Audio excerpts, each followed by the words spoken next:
اعوذ باللہ من الشیطان الرجیم بسم اللہ الرحمن الرحیم الحمد للہ رب العالمین والصلاۃ والسلام علی خاتم النبیین لا الہ الا اللہ وحدہ لا شریک لہ احد الصمد لم یلد ولم یولد ولم یکن لہ کفوا احد اللہم صلی علی سیدنا محمد وعلی آل سیدنا محمد وبارک وسلم وصلی علی جمیع الانبیاء والمرسلین. السلام علیکم ورحمۃ اللہ وبرکاتہ. مشاہدہ حق میں ہم بیسک ٹرمینالوجیز جو بنیادی اصطلاحات ہیں تصوف میں، اس میں سے کچھ اصطلاحات کو دیکھ رہے تھے.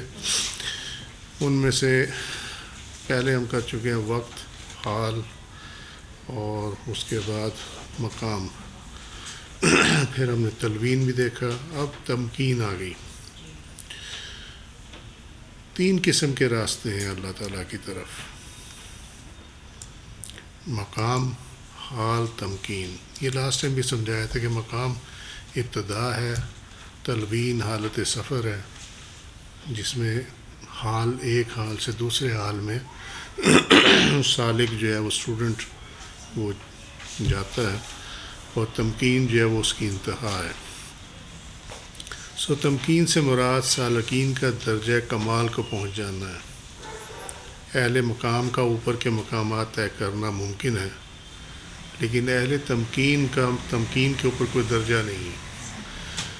جیسے ایجوکیشن میں آپ کہیں کہ پی ایچ ڈی کر لی ہے، اب پی ایچ ڈی کے اوپر کوئی ڈگری نہیں ہے، تو لہٰذا اس کے اوپر تو دوبارہ کی جا سکتی ہے دوسری سبجیکٹ میں، لیکن پی ایچ ڈی کے اوپر کوئی ڈگری نہیں ہے. اسی طریقے سے اہل تمکین کے اوپر کوئی اور تمکین کے اوپر کوئی درجہ نہیں ہے، کیونکہ مقام مبتدیوں کا اور تمکین منتہیوں کا درجہ ہے. جو بتایا تھا کہ جو شروع کا ہے مبتدی ابتدا کرنے والے، اور منتہی جو انتہا پر پہنچ جائے. تمکین بارگاہ حق میں قرار پانے کا نام ہے. قرار پانے سے مراد یہ ہوتا ہے کہ بارگاہ حق میں پہنچ کے، ایک ہوتا ہے پہنچ جانا اور ایک ہوتا ہے وہاں پہ ٹھہر جانا. قرار کا مطلب یہ ہے وہاں ٹھہر جانا. اور رسول اللہ صلی اللہ علیہ وسلم مقام تمکین پر تھے کہ مکہ مکرمہ سے لے کر کعبہ کو حسین تک تجلیوں کی کثرت کے باوجود بھی متغیر نہ ہوئے. اس کا معنی یہ ہے کہ چونکہ آپ الحمدللہ کاملیت کے درجے پہ تھے، تمکین کے درجے پہ تھے، تو ہم نے لاسٹ ٹائم دیکھا تھا کہ جب وقت کے ساتھ حال مستقل ہو جائے تو پھر اس میں چینجز نہیں آتی، گریڈیشن اس کی بڑھتی رہتی ہے کہ ایک کلاس سے دوسری کلاس میں. مگر اس کی جو سچویشن یہ ہے، جیسے آپ اس کو ایسے سمجھ لیں کہ بچہ اسکول میں داخل ہو گیا، اب وہ ایک کلاس سے دوسری کلاس میں پروگرس کر رہا ہے، لیکن اسکول سے نکالا نہیں جاتا. چاہے وہ 33 نمبر لے کر پاس ہو جائے، لیکن اسکول سے نکالا نہیں جاتا. اس کو ایسے سمجھ لینا، کیونکہ پرابلم یہ ہے کہ تم لوگ اس سبجیکٹ کو پڑھ تو رہے ہو، سمجھ تو رہے ہو، مگر اس سے گزرے نہیں ہوئے. تو لہٰذا تمہیں وہ مثالیں دے کے سمجھانا پڑیں گی کہ جس سے تم لوگ گزرے ہوئے ہو. اس لیے یہ بڑے منیمم لیول کی جو ہے وہ مثالیں دے رہا ہوں تاکہ سمجھ میں آ جائے بات. تغیر اور تبدل یعنی اس میں چینجز اور ویریشنز جو ہیں اس کے اندر، وہ اس میں نہیں آئیں گی، صرف گریڈیشن چینج ہوتی رہے گی. جیسے اسکول میں بچہ ایک کلاس سے دوسری کلاس میں چلتا رہتا ہے، اور اسی کو تلوین کہتے ہیں، وہ جو انر پیریڈ ہے اس کا. یعنی آپ بچہ ایک گریڈ 1 میں داخل ہوا، وہ او لیول تک جائے گا، ٹھیک ہے، یا پہلی جماعت میں داخل ہوا میٹرک تک جائے گا. تو پہلی جماعت سے لے کر میٹرک تک کا جو اس کا سفر ہے، وہ رائے سلوک میں اگر آپ دیکھنا چاہیں تو وہ تلوین کہلائے گا. ٹھیک ہے. اب وہ بچہ جو ہے وہ کہتا ہے کہ جی میں نے بڑے ہو کے سرجن بننا ہے، تو اب وہ جب سرجن بن گیا تو یہ اس کی تمکین ہے. آپ سمجھ گئے بات؟ کسی بچے نے ایم کیا کہ جی میں نے پی ایچ ڈی کرنی ہے، جب اس نے پی ایچ ڈی کر لی تو وہ تمکین ہے. ٹھیک ہے، اب آ گئی سمجھ میں بات؟ اچھا. نبی کریم صلی اللہ علیہ وسلم مقام تمکین پر تھے جب آپ کو شب معراج میں لے جایا گیا، اور چونکہ اس میں چینجز نہیں آتی، اس لیے راہ میں جو کچھ بھی آپ نے دیکھا، اللہ نے آپ کو دکھایا، اس نے آپ کی جو انتہا پر پہنچنے کا جو مزاج تھا اس کو چینج نہیں کیا. سمجھیے، مطلب آپ کی جو، آپ اس کو ایسے سمجھ لو کہ آپ کا جو ایم تھا اللہ کی بارگاہ میں پہنچنے کا، اس سے آپ ادھر ادھر نہیں ہوئے. ورنہ ہوتا ہی ہے نا، بندہ جیسے آپ سفر کر رہے ہیں، گاڑی میں سے باہر دیکھ رہے ہیں تو آپ باہر کے منظر میں کھو جاتے ہیں اور آپ کو یہ نہیں پتہ چل رہا کہ میں بیٹھا کہاں ہوں اور جا کدھر رہا ہوں. تو ایسا نہیں ہوا. اللہ نے جو کچھ بھی آپ کو ام ہانی رضی اللہ عنہ کے گھر سے لے کر اپنی جناب کے قرب تک جو کچھ بھی دکھایا درمیان میں، اس سے آپ کا ایم ہلا نہیں ہے. اب کلیئر ہوگی بات؟ یہ ہے وہ کہ تجلیوں کی کثرت کے باوجود بھی متغیر نہ ہوئے. اب سمجھ میں آئی بات؟ یہ وہ درجہ اعلیٰ تھا جسے اللہ بہتر جانتا ہے، بندہ نہیں سمجھ سکتا اس چیز کو. اہل تمکین کی تمکین تب ظاہر ہوئی جب دین مکمل ہو گیا اور نعمت کی تکمیل ہوئی، جیسا کہ اللہ تعالیٰ نے فرمایا الیوم اکملت لکم دینکم واتممت علیکم نعمتی وردیت لکم الاسلام دینا.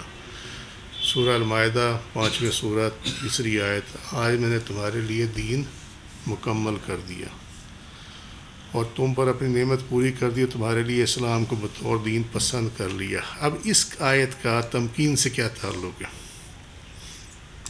بہت گہرا تعلق ہے، کیونکہ اللہ سبحانہ و تعالیٰ نے دین کی تمکین کو کنفرم کر دیا کہ میں نے آج جو میں چاہتا تھا جہاں تک دین دینا، میں نے وہ سٹیج مکمل کر دی.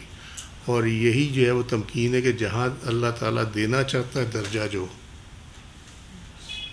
وہ درجہ جو ہے وہ تمکین. اب ٹھیک ہے بات؟ اس لیے کہا کہ یہ اہل تمکین کی تمکین تب ظاہر ہوئی جب دین مکمل ہو گیا اور نعمت کی تکمیل ہوئی. تمکین کی 2 اقسام ہیں.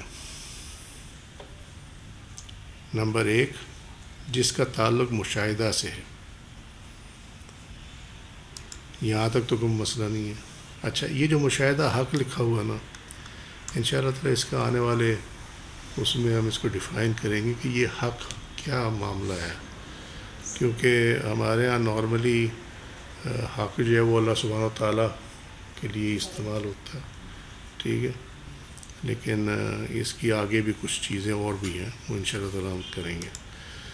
یہاں شاہد، یہ کسی بندے کا نام نہیں ہے شاہد، بلکہ وٹنس. دیکھو ایک بات یاد رکھنا، دیکھنا اور گواہ ہونا دونوں میں فرق ہے. ٹھیک ہے، دیکھنے میں اور گواہ ہونے میں بہت فرق ہے. اسی لیے شاہد جو ہے وہ ہیوی ہے اس پہ جس نے صرف دیکھا ہے. ٹھیک ہے، کیونکہ شاہد کے اندر 3 چیزیں آ جاتی ہیں جو کہ دیکھنے والے کے اس میں نہیں ہوتی. نارملی دیکھنے والا تو صرف ایک چیز دیکھی ہے، بات ختم ہو گئی. شاہد جو ہے وٹنس سنتا بھی ہے، دیکھتا بھی ہے اور انوائرمنٹ کو یاد بھی رکھتا ہے. ٹھیک ہے، اور انوائرمنٹ کو سمجھتا بھی ہے. اصل شاہد وہی ہے. So that's the difference between only a watcher and a witness. اب سمجھ میں آ گئی بات؟ واچ کرنے والے میں اور وٹنس کرنے والے میں یہ بنیادی فرق ہے. واچ کرنے والا ایک نقطے پہ اپنی رکھے گا، وہ دیکھ رہا ہے، بات ختم ہو گئی. وٹنس جو ہے وہ سمجھے گا بھی، سنے گا بھی، دیکھے گا بھی، اور جو انوائرمنٹ ہے، جو ماحول ہے، اس کے اوپر بھی اس کی نظر ہوگی. So I am repeating it again تاکہ تمہیں سمجھ میں آ جائے کہ یہ شاہد کیوں فرق ہے دوسرے سے. رویت میں اور شہادت میں فرق ہے. یہ والا رویت اور شہادت میں فرق ہے. جس طرح آپ خواب دیکھتے ہیں، یہ رویت ہے، ٹھیک ہے. لیکن جو چیز آپ نے جب خواب میں دیکھی اگر وہ آپ کو حقیقت میں نظر آ جائے، یہ شہادت ہے. اب بھی نہیں سمجھ میں آئی بات؟ کیونکہ جب آپ نے آنکھوں سے دیکھ بھی لیا، سن بھی لیا، اور اس کو محسوس بھی کر لیا، اس کو آپ نے اس کا انوائرمنٹ بھی دیکھ لیے، now you are a witness to it, کہ جو آپ کو بتایا گیا تھا خواب میں وہ آپ نے فزیکلی بھی دیکھ لیا. یہاں شاہد فانی فی الصفت ہوتا ہے. فانی فی الصفت یہ ہے کہ صفات میں اپنے آپ کو فنا کر دے. ٹھیک ہے، ابھی یہ بات سمجھ میں آ جائے گی تھوڑی دیر میں انشاءاللہ تعالی. اسی کو فنا فی اللہ کہتے ہیں. نمبر 2 تمکین جو ہے جس کا تعلق مشاہدہ خود سے ہے. یہاں شاہد خود باقی صفت ہوتا ہے، لیکن باقی جو ہے وہ اپنے آپ کو، یہ جو پیچھے والا معاملہ ہے نا فانی فی الصفت ہو جانا، ابھی کنفیوز نہیں ہونا، میں سمجھا دیتا ہوں. ٹھیک ہے، دوسرے کو پہلے سمجھ لو، پہلا والا آٹومیٹکلی جو ہے وہ سمجھ میں آ جائے گا.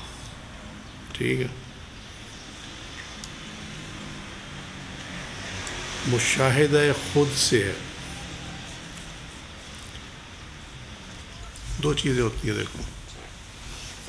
ایک ہوتا ہے مشاہدہ جو کہ آپ باہر اپنے جو سامنے آپ اس کا مشاہدہ کر رہے ہیں. ٹھیک ہے، ایک مشاہدہ وہ ہے جو آپ اپنے اندر کا مشاہدہ کر رہے ہیں. 2 چیزیں ہوگی. ایک مشاہدہ یہ ہے کہ آپ کسی کی صفت کے حوالے سے اس کو دیکھ رہے ہیں، اور ایک مشاہدہ یہ ہے کہ آپ کسی کی ذات کو اس کے حوالے سے دیکھ رہے ہیں، ذات کے حوالے سے. ٹھیک ہے، اب جب آپ صفت کے حوالے سے دیکھ رہے ہیں اور آپ نے اس کے آگے اپنے آپ کو سرنڈر کر دیا اور اپنی ذات کو آپ نے اپنی ذات کی فکر ختم کر دی، آپ نے اپنی ذات کی متعلق سوچ کو ختم کر دیا، اور آپ نے یہ مان لیا کہ میں ہوں ہی نہیں، اور یہ جو کچھ میرے میں ہے، یہ جو میں بول رہا ہوں، اور دیکھو یہ بھی بڑی غور طلب چیزیں ہیں، حالانکہ سامنے کی چیزیں ہیں، لوگ غور نہیں کرتے اس کے اوپر. غور طلب چیز کیا ہے؟ آپ جو بول رہے ہیں، آپ جو دیکھ رہے ہیں، آپ جو سونگھ رہے ہیں، آپ جو ٹیسٹ کر رہے ہیں کسی بھی چیز کو، آپ جو محسوس کر رہے ہیں، کیا یہ آپ کی صفت ہے؟ ٹھیک ہے، عام بندے کے لیے یہ ہوتا ہے کہ جی میں دیکھ رہا ہوں، میں بول رہا ہوں، ایسے ہی ہے نا. لیکن اگر دیکھا جائے تو یہ صفات جو ہیں یہ اللہ سبحانہ وتعالیٰ کی ہیں. یہی وجہ ہے کہ اگر وہ نہ چاہے تو کوئی دیکھ نہیں سکتا. ہم اس کو کہتے ہیں یہ نابینا ہو گیا، اور وہ نہ چاہے تو کوئی بول نہیں سکتا، ہم کہتے ہیں گونگا ہو گیا. ٹھیک ہے، حالانکہ معاملہ یہ ہوتا ہے کہ اس نے اپنی صفت پہ تصرف، یعنی اپنی صفت کو یوز کرنے کی اجازت نہیں دی. اب سمجھ میں آئی بات؟ ہم جو یہ ساری کچھ جو ہمارے اندر ہے، یہ دراصل اللہ تعالیٰ نے ہمیں، آپ اس کو ایسا سمجھ لیں جیسے کوئی چیز آپ کو کوئی استعمال کرنے کے لیے دے دے. جیسے خواتین کرتی ہیں نا کہ وہ میں نے جانا ہے اس میں دعوت میں، مجھے ذرا اپنا زیور دے دے استعمال کے لیے، مستعار. ٹھیک ہے، یہ تو سمجھ میں آ گئی نا بات. تو ایکچولی یہ تمام چیزیں جو ہے نا یہ اللہ تعالیٰ نے ہمیں ادھار دیا ہوا ہے، اور جب وہ اپنا ادھار واپس لے لیتا ہے نا تو ہم اس کو کہتے ہیں موت واقع ہو گئی. یا اپنی کوئی صفت وہ واپس لے لے اس میں جو اس نے ادھار دی ہوئی ہے، تو وہ چیز ہم میں سے ختم ہو جاتی ہے. جس طرح بھی بات کی کہ نابینا پن آ جاتا، ٹھیک ہے، بہرا پن آ جاتا ہے، گونگا پن آ جاتا. تو یہ اس نے اپنی صفت کو واپس لے لیا یا ہولڈ بیک کر لیا، ود ہیلڈ کر لیا، what ever you can say. سو جب یہ معاملہ آ جائے تو وہاں پہ اس کو پھر یہ معلوم پڑتا ہے کہ استاد جی میں تو کچھ بھی نہیں ہوں، میرا اپنا کچھ بھی نہیں ہے. جب وہ اس پہ کامل اس کو یقین ہو جاتا نا، اور وہ اپنے عمل سے بھی یہ شو کرتا، اب یہ دھیان رکھنا کہ یہ جو میں تمہیں ایکسپلینیشن دے رہا ہوں اللہ کے فضل و کرم سے، یہ اس قسم کی ہے جو عام بندے کو سمجھ میں آ جائے، ورنہ اگر ہم اس کے جو ٹیکنیکل اس میں جائیں تو بہت مشکل ہو جائے گی. سو اس لیے یہ ایسے سمجھ لو کہ بڑا ڈائلیوٹ کر کے یہ چیز دی جا رہی ہے تاکہ سمجھ میں آ جائے تم لوگوں کو. جب وہ اس پہ وہ قائم ہو جائے اور اس کے اندر سے یہ چیز بالکل 100% یہ ہو جائے کہ ہاں واقعی میں کچھ نہیں ہوں، ٹھیک ہے، تو اس کا اثر اس کے اعمال پہ بھی پڑتا، اور اس کا اثر الٹیمیٹلی جو ہے وہ قرب الہی کا جو سٹیج ہے اس پہ پڑتا، کیونکہ اللہ تعالیٰ کے حضور نہ ہونا ہی اصل ہونا ہے. یعنی جو یہ کہے نا کہ میں ہوں، اس کو اللہ کا قرب نہیں مل سکتا. یہ یاد رکھنا.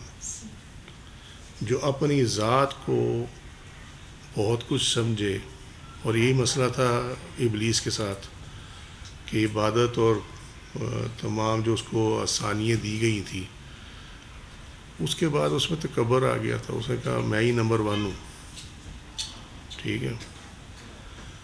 سو سب کچھ ہونے کے باوجود اس کو قرب الہی نصیب نہیں ہوا، اور اس کی وجہ کیا تھی کہ اس نے اپنی ذات کی پرورش کی.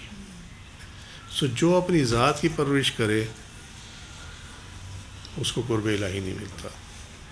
جب اللہ تعالیٰ کے ہاں یہ ہو جائے کہ ہاں یہ بندہ، اب میں نے اس کو اسٹیج پہ میں لے آیا ہوں کہ جہاں یہ واقعی اس نے اپنا آپ جو ہے وہ اس کو ڈسکارڈ کر دیا ہے، اس سٹیج کو کہتے ہیں فنا فی اللہ، ٹھیک ہے. اور جب اس سینس پہ اس کو بالکل وہ جو حال ہے، اب آگی وہ وقت اور حال میں نے کیوں کروایا تھا، یہ ڈیفینیشن کیوں کروائی ہے. اب اس حال میں اگر اس کو رکھے، ٹھیک ہے، تو اس کا جو وقت گزرے گا وہ مجذوبیت میں گزرے گا. کلیئر ہو گئی یہ بات؟ یہ مقصد تھا اس کے پیچھے کہ یہ ڈیفینیشنز کروانے کا، اصطلاحات کروانے کا. لیکن اگر وہ اس کو اس حال سے نکال لے اور اس حال سے نکال کر بقائے میں ہوش و حواس تو رکھے، مگر اس کے اوپر اللہ کی صفات غالب آ جائیں اور وہ جو کچھ بھی کرے وہ اس طرح کرے جس طرح کہ اللہ چاہتا ہے، ٹھیک ہے، یا اس صفت کا تقاضا ہے،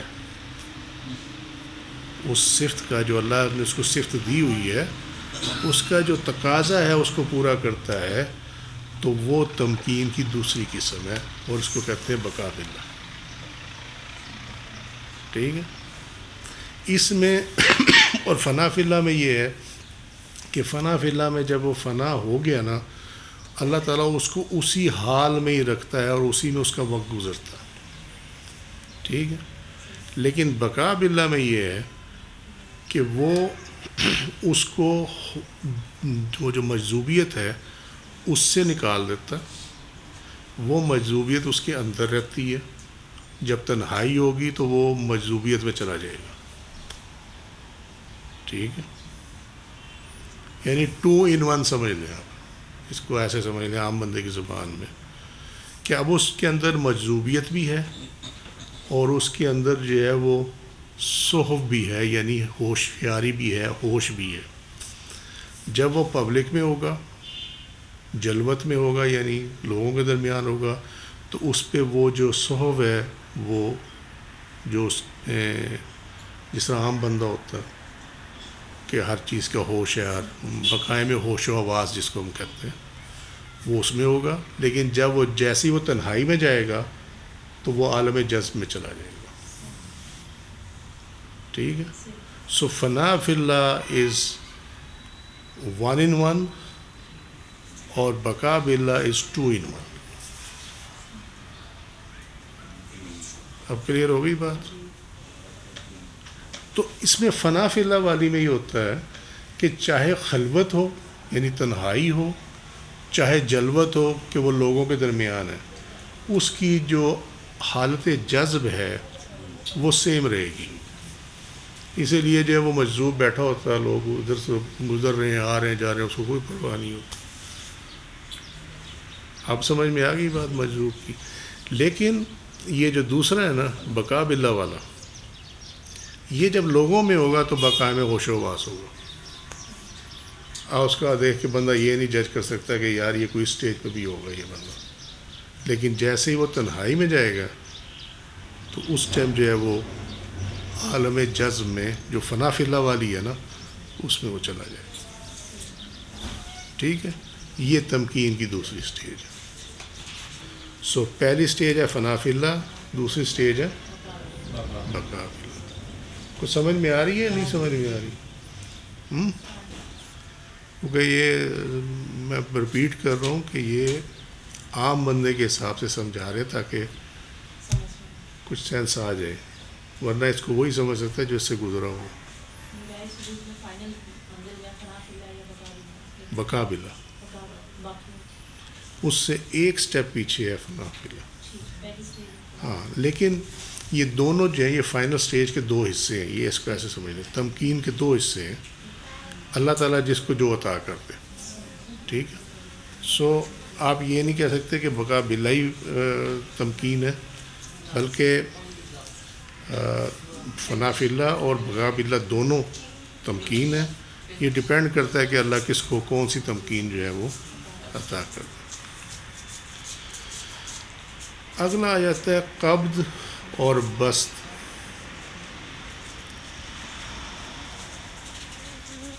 یہ مذاق کے علاوہ بات کر رہا ہوں. قبض ہو جاتی ہے نا، ٹھیک ہے، ہر چیز مطلب آپ وہ جیم ہو جاتی ہے، وہ لفظ یہی ہے. القابض اللہ تعالیٰ کی صفت ہے، القابض، ٹھیک ہے، بند کر دینے والا. اور الباسط ہلا دینے والا. ٹھیک ہے، سو قبض اردو میں پڑھیں گے، قبض عربی میں پڑھیں گے اس کو. قبض اور بسط، بسط بھی بولتے ہیں اس کو.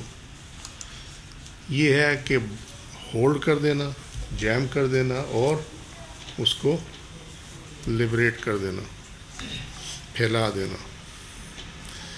یہ سالکین کے احوال میں سے دو حال ہیں جو ان پر بے اختیار مسلط ہو جاتے. اس میں سالک کا کوئی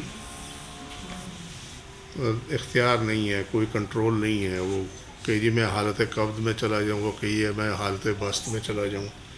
ٹھیک ہے، کوشش سے آتے ہیں نہ کوشش سے جاتے ہیں، کوئی اختیار نہیں ہے. حق تعالیٰ نے فرمایا واللہ یقبض و یبسط، سورہ البقرہ 245 نمبر آیت 2 نمبر سورہ کا.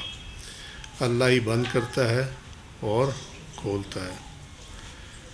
قبض سے مراد روحانی طور پر قلب پر حجاب کا طاری ہو جانا ہے. اچھا تم لوگ یہ ابھی یہ نہ سمجھ لینا کہ یہ کوئی مرض ہے، نہیں، یہ بعض اوقات پروٹیکشن کے لیے بھی آ جاتا، سمجھے. یہ کوئی ڈی میرٹ نہیں ہے، یہ خیال کرنا. ورنہ عام طور پہ کہتے ہیں نا کہ قبض کس کا مطلب ہے کہ کوئی ناراضگی ہوگی ہے تو چلو. ہاں ایسا نہیں ہوتا. سم ٹائمز یہ ہوتا ہے کہ وہ تجلی کی شدت اتنی ہے کہ اللہ تعالیٰ جو ہے وہ پھر پردہ بیچ میں کریٹ کر دیتا تاکہ جو ہے نا بندے کو نقصان نہ پہنچے اس کا، اور وہ اس حالت کو جو ہے نا وہ جذب بھی کر جائے. سمجھ میں آئی بات؟ یہ ایسے ہے نا جیسے ڈاکٹر جو ہے نا جب میڈیسن دیتے ہیں نا تو ساتھ میں میدے کی دوائی بھی دے دیتے ہیں. اب کلیئر ہوگی بات؟ کیوں؟ کہ انہیں پتہ ہے کہ یہ میڈیسن اتنی زیادہ ہیں یہ میدے کو ڈسٹرب کریں گی، تو لہٰذا پہلے ہی وہ میدے کی دوائی ساتھ ہی وہ دے دیتے ہیں. جیسے وہ آج کل نہیں دیتے وہ، ہاں رائزک وغیرہ جو دیتے ہیں، یس، کہ تاکہ میدے میں حدت نہ ہو. تو اس کو ایسے سمجھ لو کہ یہ حجاب جو ہے، یہ قبض جو ہے، یہ اس لیے آ جاتا ہے کہ تاکہ نقصان نہ ہو. اور بسط کا مطلب ہے قلب سے حجاب کا رفع ہو جانا. جب وہ کیفیت گزر جاتی ہے تو پھر وہ پردہ جو ہے وہ حجاب اٹھ جاتا ہے، اس کو کہتے ہیں قلب سے حجاب کا رفع ہونا، یعنی بسط. ابتدائی حال میں قبض خوف اور بست کو رجا کے طور پر جانا جاتا ہے، خوف اور امید۔ پھر جب یہ مشائخ پر طارق ہو تو قبض اور بست کہلاتے ہیں۔ یعنی انیشلی جب یہ مقام پہ ہو نا بندہ، اب تو سمجھ جاؤ گے کہ نہیں، کہ ابتدائی سلوک پہ ہو، انیشیل سٹیجز پہ ہو، تو وہاں تو وہ خوف ہوگا اور رجا، خوف اور امید، دو کیفیتیں ہوتی ہیں۔ لیکن جب بندہ جو ہے نا مشائخ میں سے ہو جائے، شیوخ میں سے ہو جائے، یعنی اس کا لیول جو ہے وہ اپ ہو گیا ہے، تو پھر وہاں خوف اور رجا نہیں رہتی، پھر وہاں پہ یہ دو چیزیں رہتی ہیں، قبض اور بست۔ ٹھیک ہے جی، دیٹس اٹ۔ اس کو بنیادی طور پہ اس کے ساتھ پہ رکھ لو، لیکن اصل اس کی وہ یہی ہے جو بھی سمجھائی ہے کہ یہ پروٹیکشن کے لیے بھی ہوتا، ٹھیک ہے، یہ تھوڑی دیر کے لیے کہ تاکہ معاملات کا زیادہ پتہ نہ لگے، اس کے لیے بھی ہوتا ہے۔ تو یہ ڈپینڈ کرتا ہے کہ وہ کس سٹیج پہ ہے اور اس کی کیا ریکوائرمنٹ ہے، نیڈ ٹو نو بیسس پہ، ٹھیک ہے۔ جمع اور فرق۔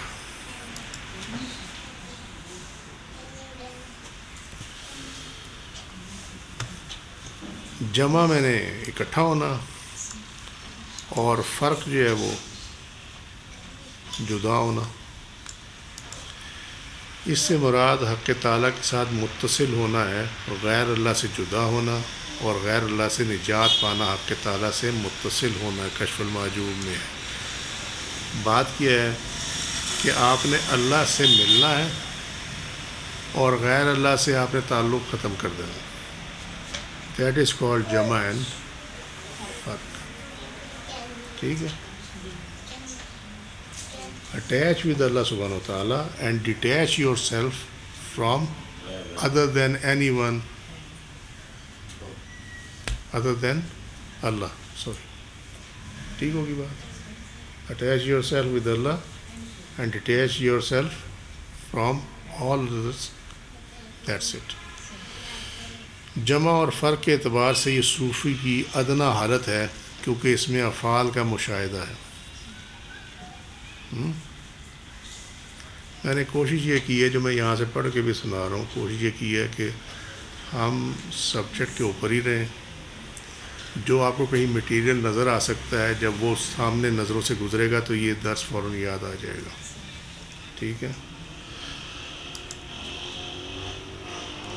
یہ افعال کا مشاہدہ ہے، بس جس شخص کو اللہ سبحانہ و تعالیٰ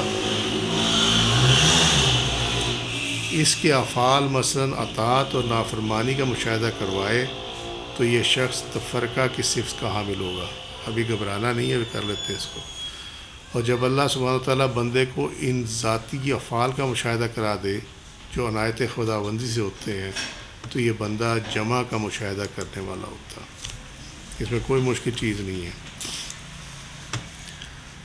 جب ہوتا کیا ہے ایکچولی رائے سلوک میں بنیادی چیز یہ ہے اپنے اعمال کو پہچاننا، پہلی بات یہ ہے، کیونکہ جب تک گناہ کا شعور نہ ہو کہ جی میں نے گناہ کیا ہے، تب تک بندہ معافی کیسے مانگے گا، ٹھیک۔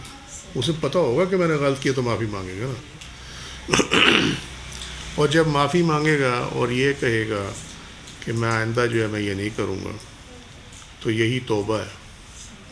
اور رائے سلوک ہمیشہ ہوتی ہی شروع توبہ سے ہے، اور اسی لیے جب بیعت کیا جاتا ہے تو کہا جاتا ہے کہ پڑھو میں توبہ کر دوں، ٹھیک ہے۔ سو تصوف راہ سلوک کی جو بنیاد ہے وہ ہے توبہ، اس لیے وہ کہا اوپر کہ صوفی کی ادنا حالت ہے یہ۔ تو بندے کو اس میں اس کی انیشل سٹیج یہ ہے کہ بندے میں یہ شعور جو ہے، یہ مرید کے اندر یہ چیز پیدا ہوتی ہے، اللہ تعالیٰ کرتا ہے اس کو، کہ اسے اپنے اعمال میں غلطیاں اور گناہ نظر آنے شروع ہو جاتے ہیں۔ یہ بہت بڑی چیز ہے، کیونکہ جو لوگ گناہ پہ اصرار کرتے ہیں اس کی بنیادی چیز یہ ہے کہ ان کو یہ معلوم نہیں ہوتا کہ یہ گناہ ہے۔ سمجھے بات؟ جب وہ پتہ نہیں ہوتا وہ کر ہی جاتا. جیسے جھوٹ بولتے ہیں لوگ، وہ بولتے رہتے اور ایسی سی چیزوں میں جھوٹ بولتے ہیں جس کا کوئی حساب نہیں، کیونکہ ان کے نزدیک وہ گناہ نہیں ہوتا. لیکن جب شعور دے دینا اللہ سبحانہ و تعالیٰ، تو پھر اس میں جیسے جھوٹ بولے گا دل کانپے گا، دل پریشان ہوگا کہ یار میں نے کیا کیا یہ. سو یہی وہ سٹیج ہے. سو جب اپنی جو غلطیاں ہیں اور اپنے گناہ جو ہیں وہ اللہ تعالیٰ ان کا مشاہدہ کروا دے تو پھر یہ فرق کی سٹیج ہے. اور جب اللہ تعالیٰ ذاتی افعال کا مشاہدہ کرا دے جو اللہ تعالیٰ نے اس کو دی ہے، وہی صفت جو ابھی ہم بیان کر رہے تھے تھوڑی دیر پہلے کہ جو اللہ تعالیٰ نے ہمیں صفات دی ہیں اس کا مشاہدہ کرا دے کہ یار یہ میری اپنی نہیں ہے، یہ تو اللہ تعالیٰ کی ہے، تو وہ ہے جمع. کیونکہ وہ پھر تمام چیزوں کو ریورٹ کرے گا اللہ سبحانہ و تعالیٰ کی طرف. ٹھیک ہے.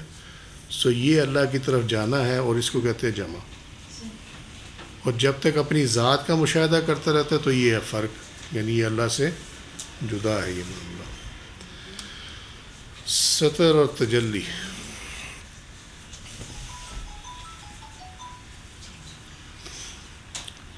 عوام الناس سطر کے پردے میں ہیں اور خواص دائمی تجلی میں ہیں. نبی کریم صلی اللہ علیہ وسلم نے فرمایا فائدہ تجلی اللہ لشیء من خلقہ خشع لہ. اللہ تعالیٰ جب کسی چیز پر اپنی تجلی کرتا ہے تو وہ عاجزی سے جھک جاتی ہے. سنن ابن ماجہ کتاب اقامت الصلاۃ والسنہ چیپٹر 152 ما جاء فی صلاۃ الکسوف حدیث کا نمبر 1262. لہٰذا صاحب سر ہمیشہ اپنے مشاہدے میں ہوتا ہے اور صاحب تجلی ہمیشہ اپنے خشوع کی صفت میں ہوتا ہے. دو باتیں، سطر اور تجلی. سطر ہم پردے کو بھی کہتے ہیں. ٹھیک ہے. جس چیز کا کھولنا گناہ ہے اس پہ جو پردہ ہے اس کو ہم کہتے ہیں سطر. ٹھیک ہوگی بات. اور تجلی کیا ہے؟ واٹ از تجلی؟ کوئی اندازہ ہے؟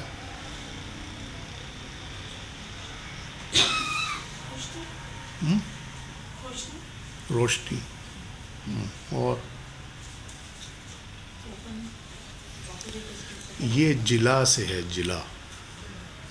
ٹھیک ہے. اینڈ جلا مینس illumination. ٹھیک ہے. ہی illuminates you. وہ آپ کے اندر نور، ایسا نور کریٹ کرتا ہے، ایسا نور آپ کو عطا کرتا ہے جس کی روشنی میں آپ کو تمام چیزیں بڑی کلیئر نظر آتی ہیں. سمجھے؟ جس طرح آپ کا اندھیرے کمرے میں چلے جائیں آپ کو نہیں نظر آتا نا، تو یہ سطر ہے.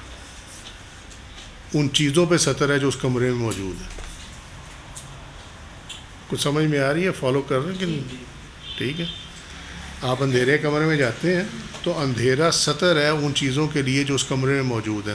جیسے ہی آپ لائٹ آن کرتے ہیں یہ تجلی ہے اور آپ کو وہ چیزیں نظر آنی شروع ہو جاتی ہیں. اب آپ ٹھوکر نہیں کھائیں گے.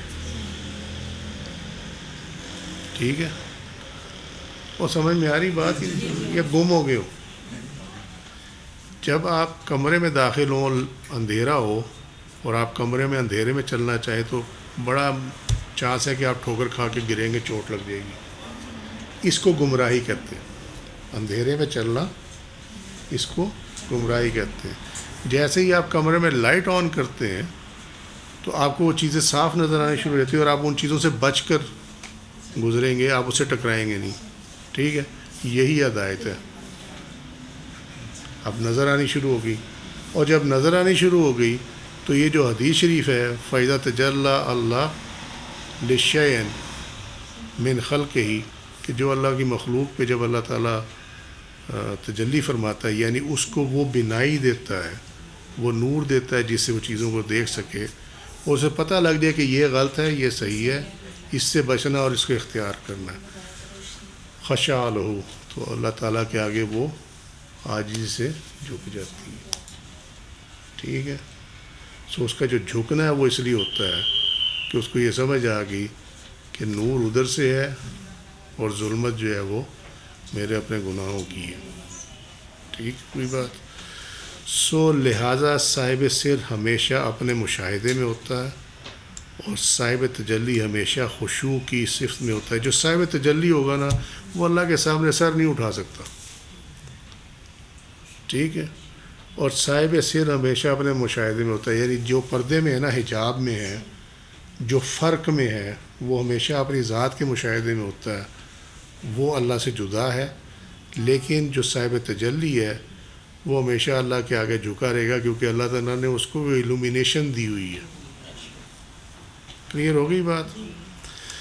ستر عوام الناس کے لیے سزا ہے، عام بندوں کے لیے یہ سزا ہے کہ وہ گمراہ رہتے ہیں، اور خواص کے لیے رحمت ہے، کیونکہ اللہ عز و جل اس کے سامنے جن امور کو کھولتا ہے، اگر اللہ اس پر پردہ نہ ڈالے تو یہ لوگ سلطان حقیقت کے سامنے فنا ہو جائیں. جو بھی بتا رہا تھا کہ پروٹیکشن کے لیے بھی کرتے ہیں.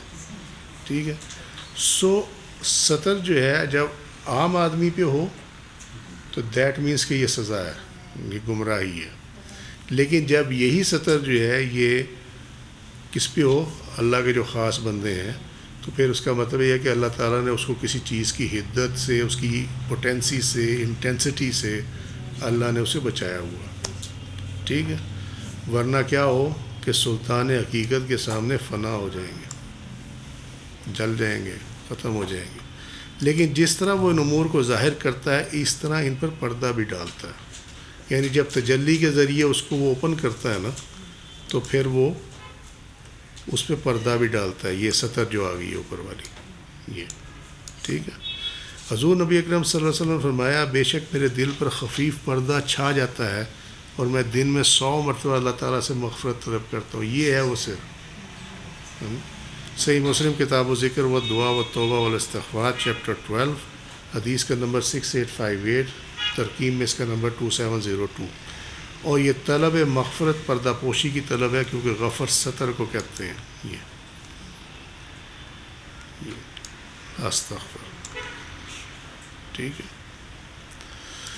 اسی لیے غفر ثوب کپڑے سے ڈھانپنا اور مغفر ہے. گویا آپ صلی اللہ علیہ وسلم فرمایا کہ جب آپ صلی اللہ علیہ وسلم پر حقیقت کا غلبہ ہوتا ہے تو آپ صلی اللہ علیہ وسلم اپنے دل پر پردہ طلب کرتے ہیں. یعنی وہ اس میں ہے نا حدیث شریف میں کہ میں استغفار کرتا ہوں.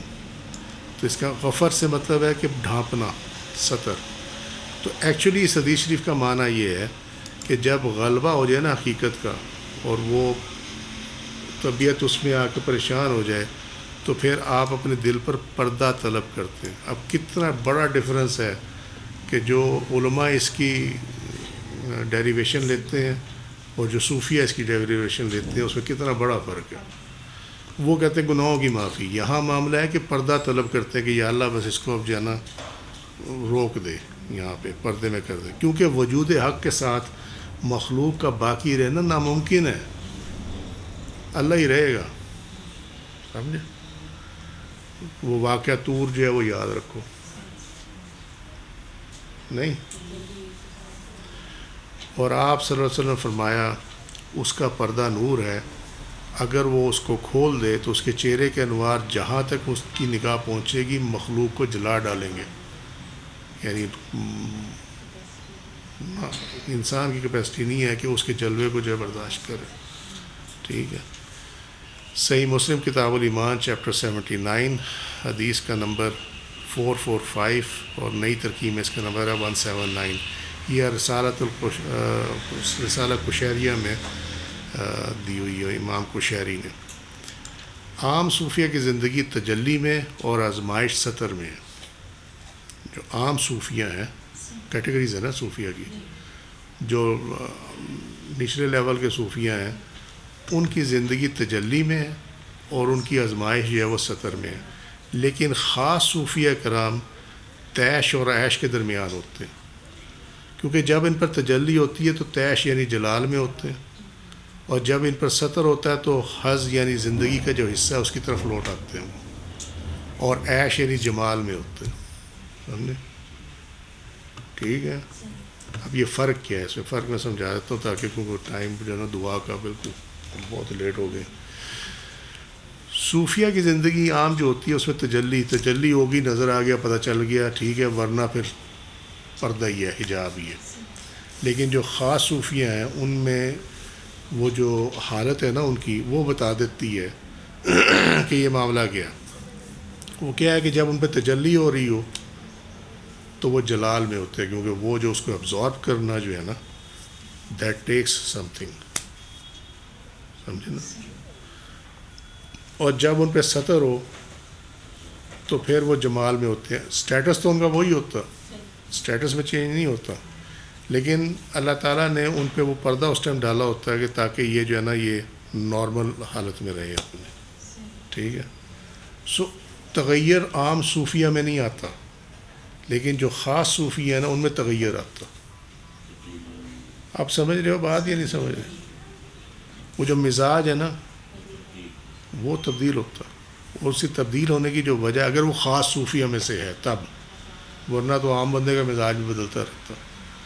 اگر وہ خاص صوفیہ میں سے ہے تو اس کے مزاج کی تبدیلی جو ہے نا وہ ایکچولی ریلیٹڈ ہوتی ہے تجلی اور سر کے ساتھ، سطر کے ساتھ. ٹھیک ہے. آج کے لیے اتنا ہی. انشاءاللہ تعالیٰ نیکسٹ اس میں ہم مشاہدہ اور مشاہدات پھر اس پہ اب چل پڑیں گے. یہاں پہ آ کے یہ اصطلاحات جو ہے یہ مکمل ہوگی. ہمارے البلاغ واللہ رسول والوں بالصواب. سبحانک اللہم بحمدک اشہد ان لا الہ الا انت استغفرک واتوب الیک. عملت سوءا وظلمت نفسی فاغفر لی فانہ لا یغفر الذنوب الا انت. سبحان ربک رب العزۃ عما یصفون وسلام علی المرسلین والحمد للہ رب العالمین.